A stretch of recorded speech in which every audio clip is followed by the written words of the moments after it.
BRS అధినేత కేసీఆర్ కి కూతురు కవిత రాసిన లేఖ తెలంగాణ రాజకీయాల్లో సంచలనంగా మారింది. ఇందులో ఆవిర్భావ సభ గురించి తన అభిప్రాయాలు చెప్పారు కవిత. పాజిటివ్ పాయింట్స్ తో పాటు నెగటివ్ అంశాలని ఎక్కువగా ప్రస్తావించడం చర్చనీయాంశంగా మారింది.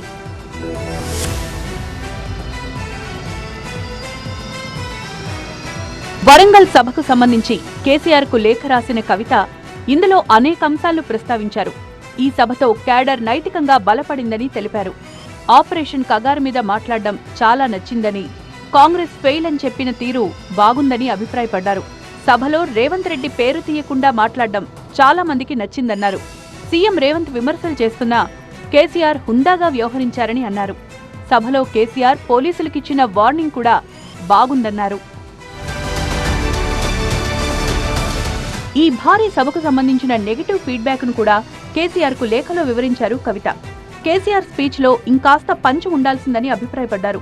తెలంగాణ తల్లి విగ్రహాన్ని మార్చడం, తెలంగాణ గీతం గురించి కేసీఆర్ మాట్లాడతారని అంతా భావించారని తెలిపారు. ఉర్దూలో ఎందుకు మాట్లాడలేదు నాన్న అని లేఖలో ప్రస్తావించారు. వక్ఫ్ బిల్లు మీద మాట్లాడుంటే బాగుండేదన్నారు. బీసీలకు 42% కోటా అంశాన్ని విస్మరించారన్నారు. సభలో ఎస్సీ వర్గీకరణపై మాట్లాడకపోవడాన్ని ప్రస్తావించారు. సభ ఏర్పాటు బాధ్యతలను మళ్లీ పాత ఇన్ఛార్జీలకే అప్పగించడాన్ని లేఖలో లేవనెత్తారు కవిత. లోకల్ బాడీస్ బీఫామ్లు కూడా మాకే వస్తాయని వాళ్లు చెప్తున్నారని అన్నారు. 2001 నుంచి పార్టీలో ఉన్నవాళ్లకు స్టేజ్పై మాట్లాడే ఛాన్స్ ఇస్తే బాగుండేదని ఆమె లేఖలో పేర్కొన్నారు. ధూమ్ధామ్ కళాకారులు కార్యకర్తలను ఆకట్టుకోలేకపోయారన్నారు. కీలకమైన సభలో బీజేపీపై 2 నిమిషాలు మాట్లాడడం వల్ల అనేక అనుమానాలకు తావిస్తోందన్నారు. బీజేపీ వల్ల తాను కూడా బాధపడ్డానని, కొంచెం బలంగా మాట్లాడితే బాగుండేదన్నారు. బీజేపీని ఇంకాస్త టార్గెట్ చేస్తే బాగుండేదన్నారు.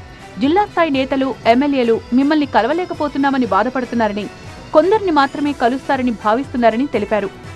కేసీఆర్ ఫ్యామిలీలోని నేతల మధ్య కొంతకాలంగా విభేదాలు కొనసాగుతున్నాయని ప్రచారం జరుగుతోంది. ఈ క్రమంలో కవిత లేఖ గురించి అటు బీఆర్ఎస్, ఇటు రాజకీయ వర్గాల్లో ఆసక్తికర చర్చ జరుగుతోంది.